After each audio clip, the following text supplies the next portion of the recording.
ओम गणेशाय नमः। आप सभी भक्तों का दिन शुभ और मंगलमय हो। आज आप सभी श्रवण करेंगे मार्गशीर्ष मास की प्रथम बुधवार की व्रत कथा। बुधवार के दिन गणेश जी का पूजन करने का विधान है।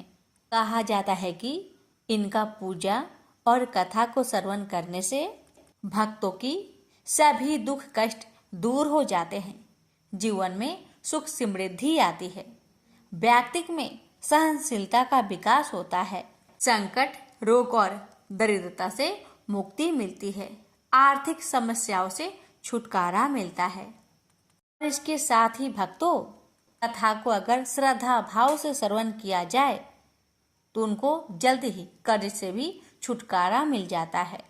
तो आइए हम श्रवण करते हैं सभी मनोकामनाओं को पूर्ण करने वाली गणेश भगवान जी की व्रत कथा। आप सभी भक्तों की मंगल कामना को करते हुए इस कथा का श्रवण करते हैं। गणेश भगवान जी, रिद्धि सिद्धि माता, आप सभी भक्तों की हमारी सभी की मनोकामना को पूर्ण करे। प्रेम से बोलिए गणेश भगवान जी की जय। एक गांव में माँ बेटी रहती थी।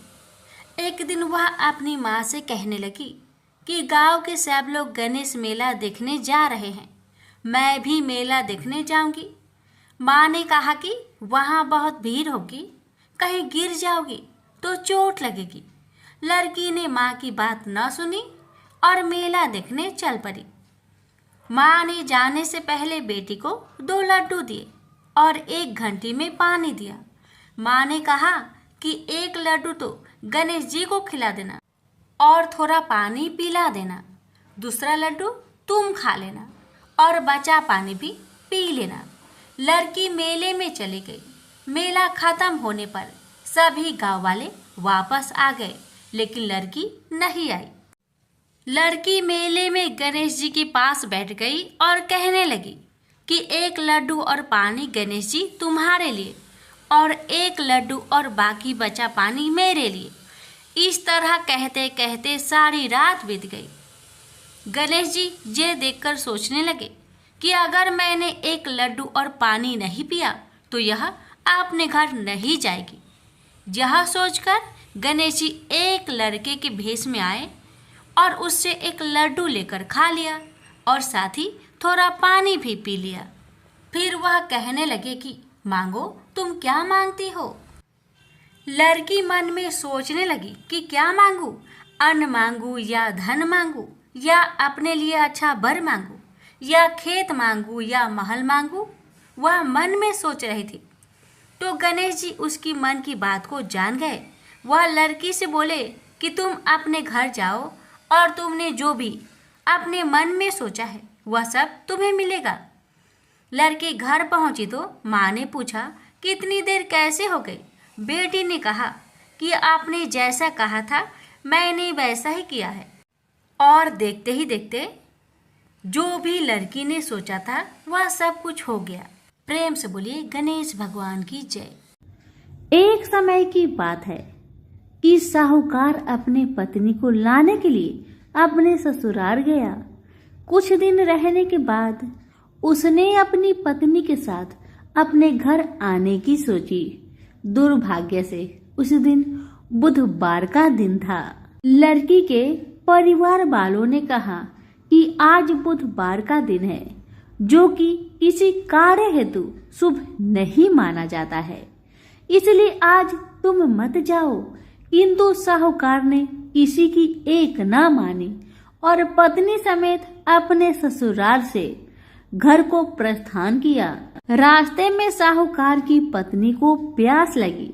उसने साहूकारनी से कहा, तुम बैलगाड़ी में ही बैठो, मैं पानी लेकर आता हूँ। जब वो पानी लेकर आया तो उसने देखा कि उसका शक्ल का एक आदमी उसके पत्नी के साथ बैठा है। तब उसने जाकर उस पुरुष से पूछा, तुम कौन हो। तब उसने कहा, मैं साहूकार हूँ। और फिर दोनों के बीच में झगड़ा शुरू हो गया और वहां लोग और कुछ सिपाही आ गए, जिन्होंने उस स्त्री से पूछा, तुम्हारा पति कौन है। तब वो इसका उत्तर न दे सकी और साहूकार अपने मन में कहने लगा कि ये प्रभु कैसा लीला है आपका। तब आकाशवाणी हुई, अरे मूर्ख, आज बुधवार का दिन था, तभी तूने आज ही गमन किया। ये सब भगवान बुध देव के प्रकोप से हो रहा है, वो तुझसे रूठ गए हैं। तब साहूकार ने भगवान बुध देव से क्षमा याचना की और तब वो आकाशवाणी खत्म हो गई और इंसान के रूप में आए बुधदेव भी अदृश्य हो गए। और फिर साहूकार अपनी पत्नी संग घर गया और भगवान बुद्ध देव की पूजा की। जो भी इस व्रत कथा को सुनता है उसको बुधवार की यात्रा करने का पाप नहीं लगता है। प्रेम से बोलिए बुद्ध देव की जय हो। प्रेम से बोलिए गणेश जी महाराज की जय। एक समय की बात है, एक भाई बहन रहते थे। बहन का नियम था कि वह अपने भाई का चेहरा देखे ही खाना खाती थी। हर रोज वह सुबह उठती थी और जल्दी जल्दी सारा काम करके अपने भाई का मुंह देखने के लिए उसके घर जाती थी। एक दिन रास्ते में एक पीपल के नीचे गणेश जी की मूर्ति रखी थी। उसने भगवान के सामने हाथ जोड़कर कहा कि मेरे जैसा अमर सुहाग और मेरे जैसा अमर पिहर सबको दीजिए। यह कहकर वह आगे बढ़ जाती है। जंगल के झाड़ियों के कांटे उसके पैरों में चुभा करते जाते थे। एक दिन भाई के घर बहन पहुंची और भाई का मुख देखकर बैठ गई तो भाभी ने पूछा, पैरों में क्या हो गया है? यह सुनकर उसने भाभी को जवाब दिया कि रास्ते में जंगल के झाड़ियों के गिरे हुए कांटे पाँव में चुभ गए हैं। जब वह वापस अपने घर आ जाए तब भाभी ने अपने पति से कहा कि रास्ते को साफ करवा दो, आपकी बहन के पाँव में बहुत सारे कांटे चुभ गए हैं। भाई ने तब कुल्हाड़ी लेकर सारी झाड़ियों को काटकर रास्ता साफ कर दिया, जिससे गणेश जी का स्थान भी वहां से हट गया। यह देखकर भगवान गुस्सा हो गए और उसके भाई के प्राण हर लिए। लोग अंतिम संस्कार के लिए जब भाई को ले जा रहे थे तब उसकी भाभी रोते हुए लोगों से कही, थोड़ी देर रुक जाओ, उसकी बहन आने वाली है, वह अपने भाई का मुख देखे बिना नहीं रह सकती, उसका यह नियम है। तब लोगों ने कहा, आज तो देख लेगी पर कल कैसे देखेगी? रोज दिन की तरह बहन अपने भाई का मुंह देखने के लिए जंगल में निकली। तब जंगल में उसने देखा कि सारा रास्ता साफ किया हुआ है। जब वह आगे बढ़ी तो उसने देखा कि सिद्धि विनायक को भी वहां से हटा दिया गया है। तब उसने जाने से पहले गणेश जी को एक अच्छे स्थान पर रखकर उन्हें स्थान दिया और हाथ जोड़कर बोली, भगवान मेरे जैसा अमर सुहाग और मेरे जैसा अमर पिहर सबको देना। और फिर बोलकर आगे निकल गई। भगवान तब सोचने लगे, अगर इसकी नहीं सुनी तो हमें कौन मानेगा, हमें कौन पूजेगा? तब सिद्धि विनायक ने उसे आवाज दी, बेटी इस खेजड़ी की 7 पत्तियां लेकर जा और उसे कच्चे दूध में घोलकर भाई के ऊपर छींटा मार देना, वह उठकर बैठ जाएगा।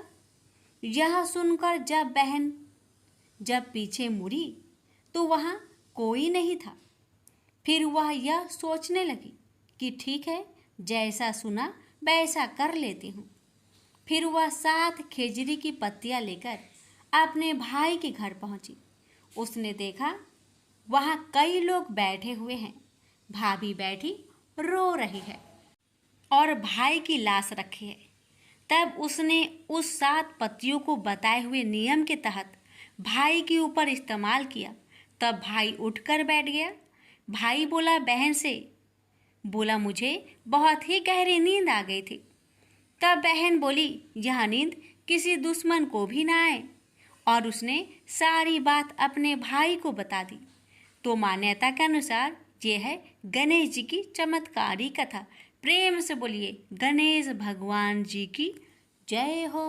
पौराणिक कथा के अनुसार एक समय की बात है कि भगवान विष्णु का विवाह माता लक्ष्मी जी के साथ निश्चित हुआ। विवाह की सभी तैयारी होने लगी। सभी देवी देवताओं को निमंत्रण भेजे गए, लेकिन भूलवश गणेश जी को निमंत्रण देना रह गया था। इधर भगवान विष्णु की बारात जाने का समय आ चुका था। सभी देवता अपनी पत्नियों के साथ विवाह समारोह में शामिल होने को आए, परंतु सभी देवी देवताओं ने देखा कि गणेश जी कहीं दिखाई नहीं दे रहे हैं। तब उन सभी ने आपस में चर्चा की, क्या गणेश जी को नहीं न्योता दिया गया या गणेश जी ही नहीं आए हैं। सभी को इस बात पर बहुत आश्चर्य हुआ। इस बात पर उन सभी ने विष्णु भगवान से ही इसका कारण पूछा।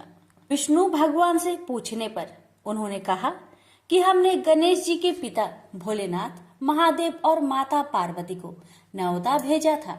यदि गणेश जी अपने पिता के साथ आना चाहते तो आ जाते, अलग से उन्हें न्योता देने की कोई आवश्यकता भी नहीं थी।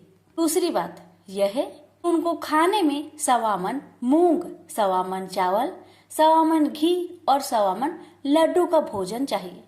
यदि गणेश जी नहीं आएंगे तो कोई बात नहीं, दूसरे के घर जाकर इतना सारा खाना पीना अच्छा भी नहीं लगता। इतना वार्ता कर ही रहे थे कि किसी एक ने सुझाव दिया, यदि गणेश जी आते तो उनको द्वारपाल बनाकर बैठा सकते थे कि आप घर की याद रखना, आप तो चूहे पर बैठकर धीरे धीरे चलोगे तो बारात में बहुत पीछे रह जाओगे। यह सुझाव सबको पसंद आ गया, तो फिर विष्णु भगवान ने भी अपनी सहमति दे दी।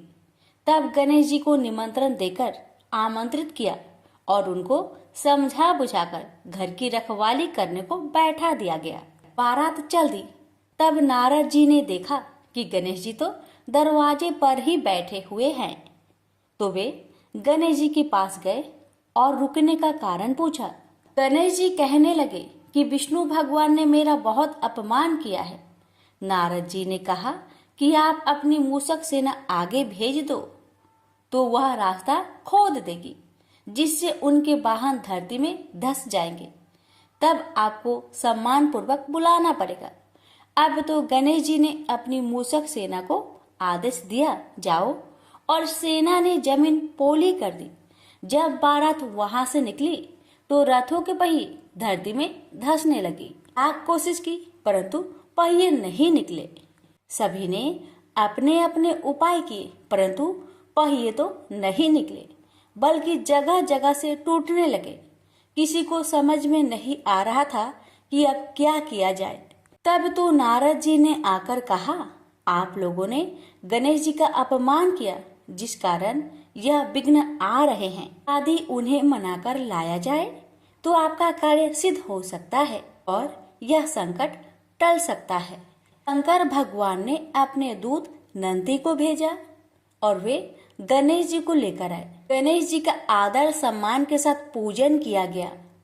फिर रथ के पहिए निकलने लगे और यह संकट टल गया। अब रथ के पहिए निकल तो गए, परंतु वे टूट फूट गए थे, तो उन्हें सुधारे कौन। पास के खेत में एक खाती काम कर रहा था। उसे बुलाया गया। खाती अपना कार्य करने से पहले श्री गणेशाय नमः कहकर गणेश जी की वंदना मन ही मन करने लगा। देखते ही देखते खाती ने सभी पहियों को ठीक कर दिया। तब खाती कहने लगा कि हे देवताओं, आपने सर्वप्रथम गणेश जी को नहीं मनाया होगा और न ही उनकी पूजन की होगी, इसलिए तो आपके साथ यह संकट आया है। मैं तो मूर्ख अज्ञानी हूँ, फिर भी पहले गणेश जी को पूजते हैं, उनका ध्यान करते हैं। आप लोग तो देवगण हैं, फिर भी आप गणेश जी को कैसे भूल गए। अब आप लोग भगवान श्री गणेश जी की जय बोलकर जाए तो आपके सब काम बन जाएंगे और कोई संकट भी नहीं आएगा। ऐसा कहते हुए बारात वहां से चल दी और विष्णु भगवान का लक्ष्मी जी के साथ विवाह संपन्न करा के सभी सकुशल घर लौट आए। हे गणेश जी महाराज, आपने विष्णु को जैसा कार्य सरियो ऐसा कार्य सबको सिद्ध करिजो। बोलिए गजानन भगवान की जय। बहुत समय पहले की बात है। किसी गांव के बाहर एक बरगद का पेड़ था, जिसके पास ही गणेश जी का एक छोटा सा मंदिर था। गांव में और मंदिर नहीं थे, इसलिए सब लोग इसी मंदिर में आकर पूजा किया करते थे। गांव में एक भिखारी भी रहता था। भीख मांगना ही उसका काम था। गांव छोटा सा था। भिखारी को काफी भीख नहीं मिलती थी, इसलिए यह और कोई उपाय न देखकर मंदिर के दरवाजे पर बैठने लगा। सोचने लगा कि लोग यहाँ धर्म करने आते हैं और नहीं तो सही पेट भरने लायक भीख तो मिल जाया करेगी। भिखारी दिन भर मंदिर के दरवाजे पर बैठा रहता और जब वहाँ किसी को आते देखता तो शिव शिव रटने लगता। इस तरह बेचारा दिन भर गणेश जी और शिव जी का नाम जपता रहता था, मगर शाम तक उसे भीख मिलती थी। फिर 2-4 मुट्ठी अन्न और कुछ फल मूल और कभी कभी 4-6 पैसे मिलते थे। हालांकि इतनी थोड़ी आमदनी से किसी की गुजर कैसे हो सकती है। फिर भिखारी को अपना ही नहीं बल्कि अपनी बेटी की भी चिंता करनी पड़ती थी। उसकी बेटी का नाम था कमला और वह बड़ी चतुर और बड़ी समझदार थी, मगर चतुराई और समझदारी से तो पेट की आग नहीं बुझती, उसे तो भोजन चाहिए। इसलिए कमला कभी कभी अपने बाप को भोजन पाने के लिए तंग करने लगती थी। उस वक्त भिखारी के दिल पर बड़ी चोट लगती, उसकी आंखें भर आती थी। वह चिंता के समुद्र में डूब उतरने लगता था। गर्मी के दिन थे, दोपहर का समय था। ऊपर आसमान और नीचे धरती धक धक जल रही थी। चारों तरफ सन्नाटा छा रहा था। ऐसे ही समय में महादेव पार्वती लोगों का सुख दुख देखने इस संसार में आए। चलते चलते वे उसी गांव में पहुंचे और गणेश जी के मंदिर के सामने से निकले। भिखारी उन्हें आते देख ओम नमः शिवाय की रटना रटने लगा। भिखारी की यह हालत देख पार्वती जी को बड़ी दया आई। उन्होंने महादेव जी से कहा, भगवान इस भिखारी की तरफ भी तो देखिए, बेचारा कितना दुखी है। देखिए तो कितने प्रेम से आपका नाम जप रहा है और आप भगवान कितने कठोर है। आपको क्या इस भिखारी पर दया नहीं आई?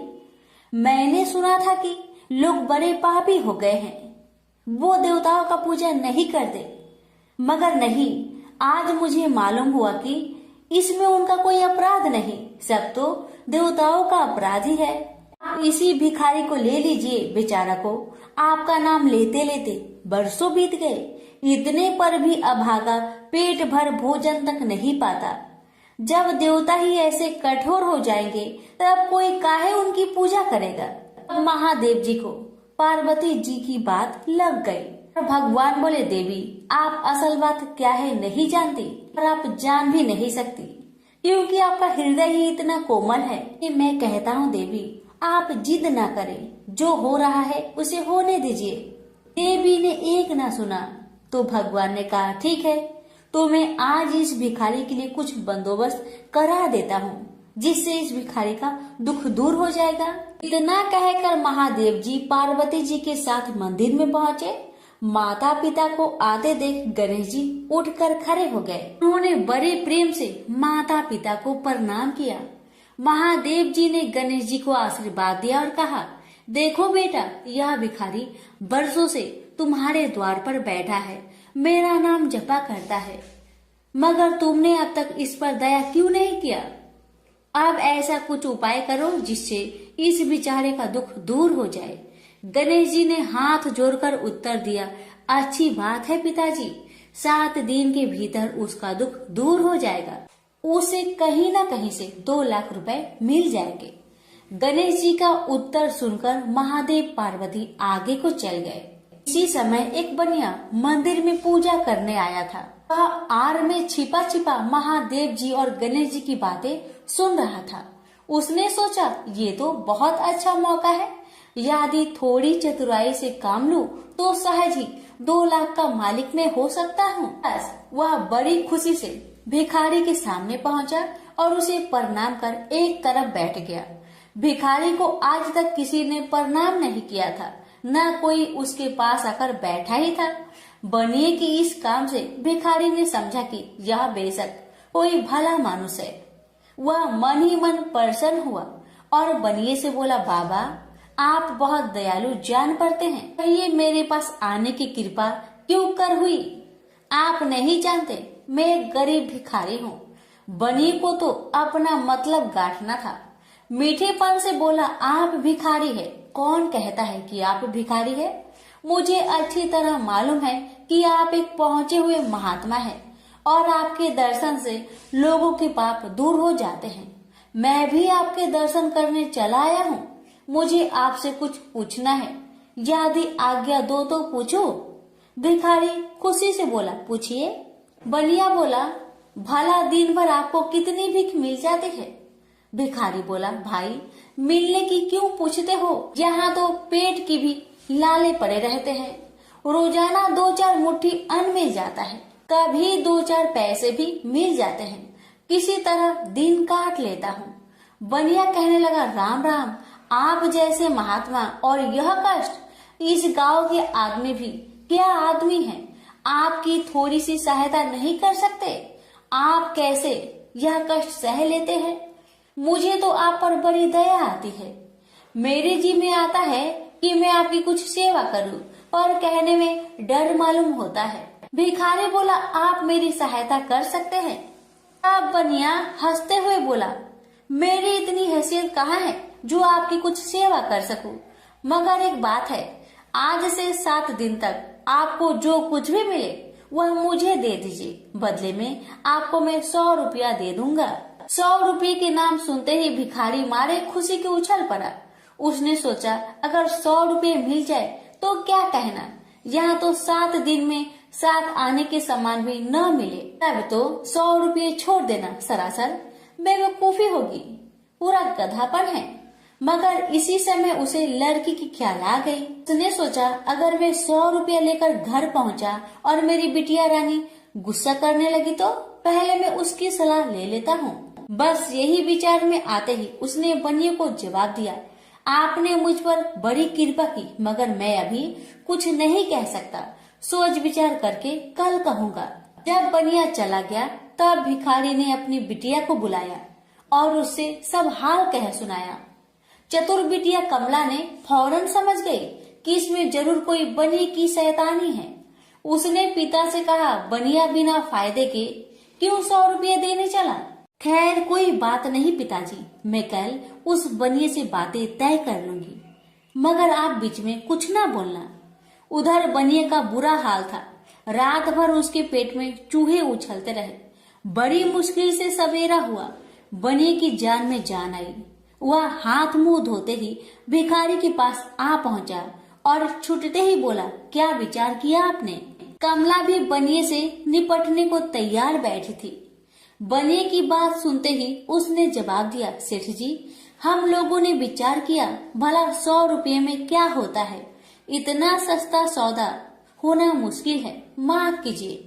कमला का उत्तर सुनते ही बनिए पर मानो बिजली गिर पड़ी और लाख रुपए के लालच छोड़ना भी कठिन था।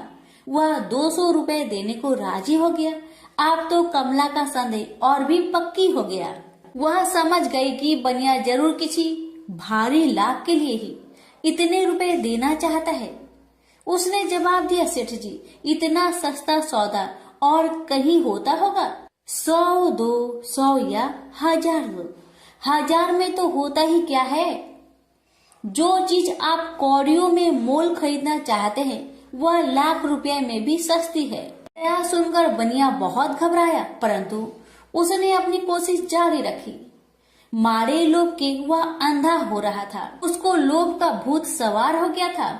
उसने 100 दो, 100 से बढ़कर अंत में 50,000 लगा दिए। अब कमला ने सोचा, इतने रुपए थोड़े नहीं होते। अब बिटिया कमला ने सोचा, इतने बड़े रकम को छोड़ना ठीक नहीं है। उसने बनिए से कहा, खैर आप नहीं मानते तो मैं ही आपकी बात मान लेती हूँ, मगर शर्त यह है कि रुपए अभी मिलने चाहिए। ये शर्तें मंजूर करने में बनिए को क्या उजर थी। वह खुशी खुशी घर लौटा। उसने सोचा 50,000 रुपए देकर 1 लाख लेना कुछ बुरा नहीं है। 2 लाख न सही 1.5 लाख मालिक तो बन ही जाऊंगा। आहा, मेरी तकदीर भी कितनी चोखी है। 7 ही दिन में 50,000 का लाभ हो गया। उसने घर आते ही भिखारी के पास 50,000 रुपए भेज दिए। अब बनिया हर रोज भिखारी के पास आता और उसकी दिन भर की भीख घर ले आता। इस तरह 6 दिन बीत गए। अब तो बनिए को बड़ी फिक्र हुई। 7वें दिन वह फिर गणेश जी के मंदिर में पहुंचा। उसने देखा कि आज फिर महादेव पार्वती मंदिर में पधारे हैं। बस वह दीवार से कान सटा उनकी बातें सुनने लगा, मगर यह क्या, उसका कान दीवार में चिपक गया। उसने कान छुड़ाने की बहुत कोशिश की, पर कान टस-मस न हुआ। तब वह दाहिने हाथ की सहायता से कान छुड़ाने लगा। इतने में हाथ भी दीवार में चिपक गया। इधर महादेव जी ने गणेश जी से पूछा, बेटा इस भिखारी के लिए कुछ इंतजाम हुआ है? गणेश जी बोले, जी हाँ, उसे 50,000 रुपए तो दिलवा दिए हैं, बाकी के लिए बनिए को दीवार से चिपका कर रखा है। यह बनिया बड़ा लोभी कंजूस है। इसने गरीबों से एक एक के 4-4 वसूल कर अपना घर बनाया है। रुपए वसूल करने में इसने गरीबी पर दया नहीं की। उनके बच्चे भूखे मरते रहे, पर इसने चौगुने रुपए वसूल करके भी संतोष नहीं किया। इस तरह इसने 1 लाख रुपए से अपनी तिजोरी भर ली है। गरीबों के माल से यह सुख नहीं उठा सकता। अब जब तक यह भिखारी को बाकी 50,000 रुपए न देगा, तब तक दीवार से चिपका रहेगा। गणेश जी की बातें सुनकर बनिए ने अपना माथा को पीट लिया। इसकी आंखें में आंसू बरसने लगे। जब उसने घर से 50,000 रुपए मंगवाया और भिखारी को दे दिए, तब कहीं दीवार से उसका पीछा छूटा। से बोलिए गणेश भगवान की जय, उमापति शंकर भगवान की जय। बात उस समय की है जब परशुराम ने अपनी प्रतिज्ञा के अनुसार पृथ्वी को क्षत्रियों से रहित कर दिया था। तब वे अपने गुरु भूतनाथ के चरणों में प्रणाम करने और गुरु पत्नी अम्बा तथा उनके नारायण तुल्य दोनों गुरु पुत्र कार्तिकेय और गणनायक को देखने की लालसा से कैलाश पहुँचे। वहाँ उन्होंने अत्यंत अद्भुत कैलाशपुरी का दर्शन किया। अपने गुरु की उस दिव्य पुरी के दर्शन कर उनका नंदन आनंद विभोर हो गए। फिर उन्होंने शिव का 15 योजन ऊंचा और 4 योजन विस्तृत अत्यंत सुंदर आश्रम देखा। परशुराम वहां सबसे मिले और उन्होंने सबसे बात की। इसके बाद वे नंदीकेश्वर से आज्ञा प्राप्त कर प्रसन्नता पूर्वक आश्रम के भीतर प्रविष्ट हुए। कुछ ही आगे जाने पर महातपस्वी परशुराम ने बहुमूल्य रत्नों से निर्मित सैकड़ों मंदिर देखे। उन्होंने वहां का भीतरी द्वार देखा, जो नाना प्रकार की चित्रकारी से चित्रित तथा हीरे मोतियों की गुथी हुई मालाओं से अत्यंत शोभ्यमान था। परशुराम ने द्वार के बाएं भाग में अपने गुरु पुत्र कार्तिकेय को देखा और दाहिने और पार्वती नंदन गणेश तथा शिव पार्वती का अवलोकन किया। वे वहां रत्न भरण भूषित बहुमूल्य रत्नों से बने सिंहासनों पर आसीन थे। परशुराम सबसे मिलते और प्रेम पूर्वक बात करते हुए प्रसन्नचित चित्त से आगे बढ़े ही थे कि गणेश ने उन्हें देखकर कहा, शूलपाणी इस समय शयन कर रहे हैं। मैं उन परम प्रभु की आज्ञा प्राप्त कर तत्काल तुम्हें साथ ले चलूंगा। बस इतनी देर रुक जाओ। परशुराम ने गणेश के सम्मुख खड़े खड़े उत्तर दिया, बंधुवर, मैं अपने गुरु शिव व माता पार्वती के दर्शन करना चाहता हूँ। मैं उनके चरणों में प्रणाम कर अभी लौट जाऊंगा। गणेश ने उन्हें अनेक प्रकार से समझाते हुए कहा, इस समय भूतेश्वर शिव एवं माता पार्वती अंतःपुर में है, अतएव अभी आपको वहां नहीं जाना चाहिए। परम गुरुदेव शिव एवं माता पार्वती के चरण कमलों के दर्शन करने का मेरा सहज अधिकार है। परशुराम अपने आग्रह पर दृढ़ थे, किंतु गणेश उन्हें अत्यंत विनय पूर्वक समझाते रहे। मैं तो परम पिता शिव एवं माता पार्वती के दर्शनार्थ जाऊंगा ही। यह कहकर परशुराम आगे बढ़ना ही चाहते थे कि गणेश ने उन्हें रोक दिया।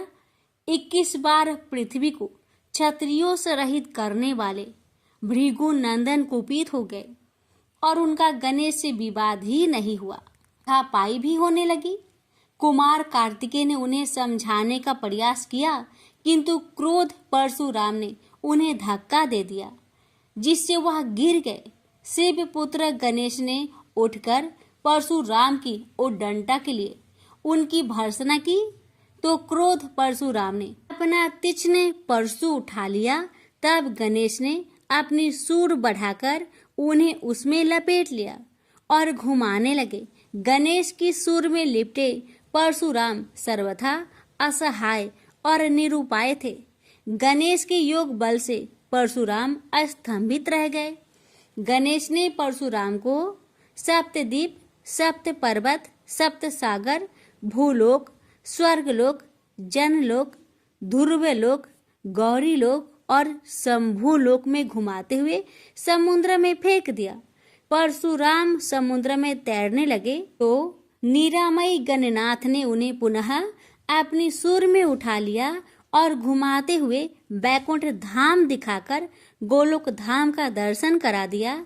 वहां परशुराम ने मंद मंद मुस्कुराते हुए बंसी विभूषित नव निरत श्री कृष्ण के साथ रासवड़ी राधा का दर्शन किया, तो वे बार बार उनके मंगलमयी चरण कमलों में प्रणाम करने लगे।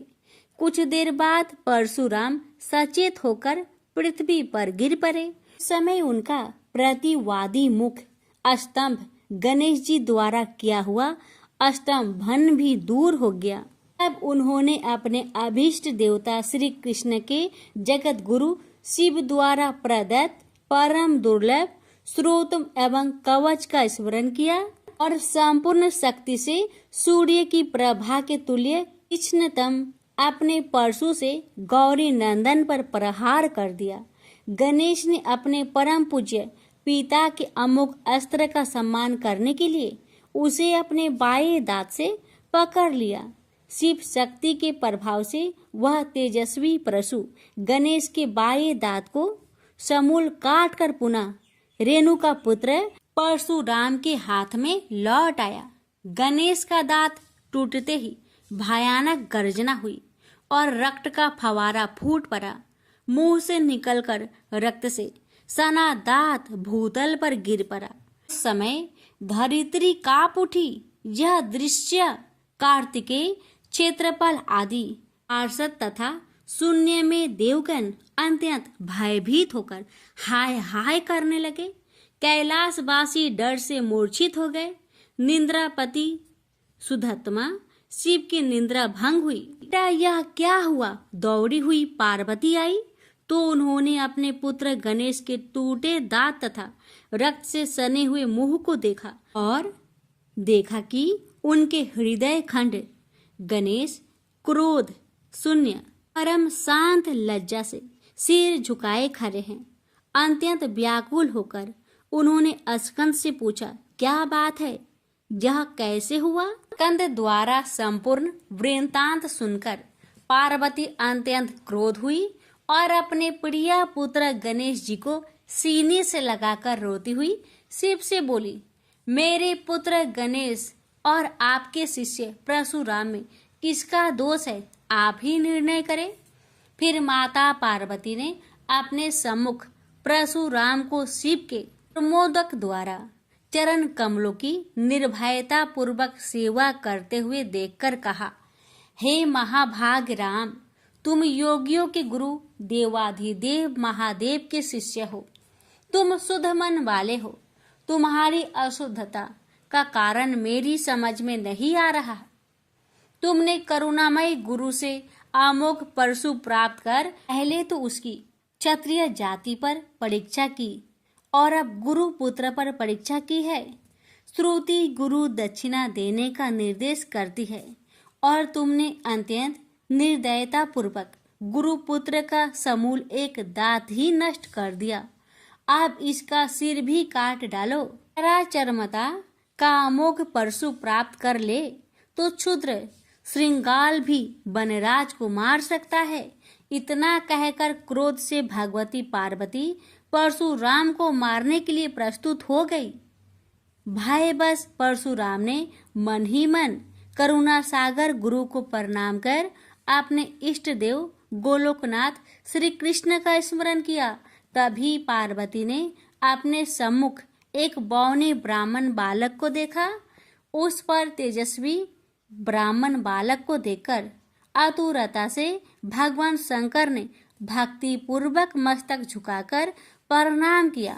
उसके बाद माता पार्वती ने भी उसे प्रणाम किया। परम तेजस्वी ब्राह्मण बालक ने शिव एवं पार्वती को शुभ आशीर्वाद प्रदान किया। यह दृश्य देखकर कैलाशवासी बालक बालिकाएं भयभीत एवं चकित हो गए। फिर भगवान शंकर ने उनका पूजन किया। वे वामन भगवान रत्न सिंहासन पर विराजमान थे। उनका उत्कृष्ट तेज सर्वत्र फैल रहा था। भगवान शंकर ने मधुर शब्दों में कहा, आज मेरा परम सौभाग्य है जो आपने कृपा पूर्वक मेरे यहाँ पधार कर मुझे सेवा का अवसर प्रदान किया है। सुतोष शिव की मधुर वाणी से प्रसन्न होकर ब्राह्मण बाल रूपी स्वयं श्री हरि ने गंभीर स्वर में कहा, आप लोग की वर्तमान स्थिति जानकर मैं श्वेत द्वीप से आ रहा हूँ। मेरे भक्तों का कभी अमंगल नहीं होता। मेरा सहस्त्र सार उनके रक्षार्थ प्रतिक्षण प्रस्तुत रहता है, किंतु गुरु के रुष्ट होने पर मैं विवश हो जाता हूँ। गुरु की अवहेलना बलवती होती है। विद्या और मंत्र प्रदान करने वाला गुरु अभिष्ट देव से 100 गुना श्रेष्ठ है। गुरु से बढ़कर कोई देवता नहीं है, पार्वती से बढ़कर कोई पतिव्रता नहीं है तथा गणेश से उत्तम कोई जितेंद्रिय नहीं है। भृगु नंदन ने गुरु पत्नी एवं गुरु पुत्र की अवहेलना कर दी है। उसी का मार्जन करने के लिए मैं यहाँ उपस्थित हुआ हूँ। श्री हरि ने भगवान शंकर के बाद भगवती पार्वती से कहा, तुम जग जननी हो। तुम्हारे लिए गणेश, कार्तिकेय और परशुराम भी पुत्र तुल्य है।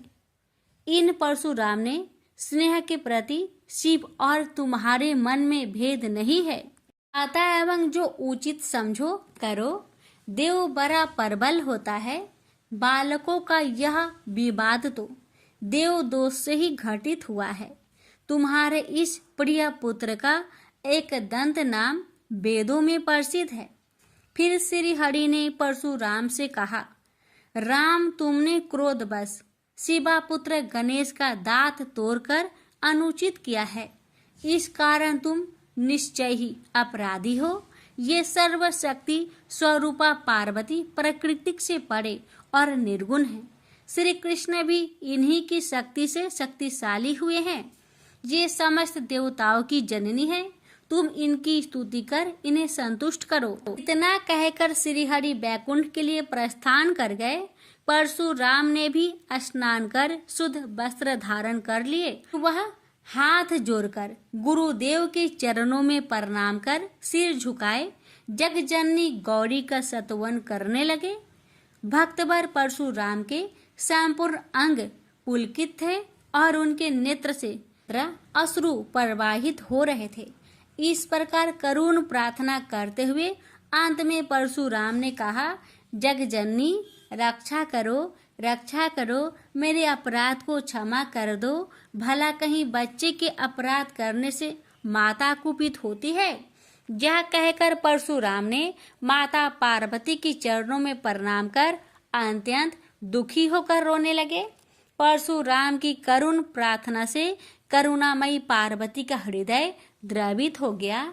उन्होंने प्रीति पूर्वक परशुराम को अभय दान देते हुए कहा, बेटा अब शांत हो जाओ। आशुतोष के अनुग्रह से तुम्हारी सर्वत्र विजय हो। सर्वतरात्मा श्री हरि तुम पर सदा प्रसन्न रहे। गुरुदेव शिव में तुम्हारी भक्ति सुदृढ़ रहे। तुम अमर हो जाओ। इसी प्रकार दयामयी पार्वती ने परशुराम को आशीर्वाद दिया और वे अपने अंतपुर में चली गई। उस समय वहां श्री भगवान के मंगल नाम का उच्च घोष होने लगा। फिर परशुराम ने एक दंत गणेश का स्तवन किया और गंधे, पुष्प, धूप, दीप एवं तुलसी रहित नैवेद्य आदि से लंबोदर की विधि पूर्वक पूजा की। परशुराम ने भक्ति भाव से भाई गणेश को संतुष्ट कर माता पार्वती एवं कृपा सिंधु त्रिलोचन के चरणों में प्रणाम किया। फिर उन्होंने गुरु की आज्ञा प्राप्त कर प्रसन्नता पूर्वक वहां से प्रस्थान किए। प्रेम से बोलिए गौरी पुत्र गणेश भगवान की जय। हर हर महादेव। माता पार्वती की जय।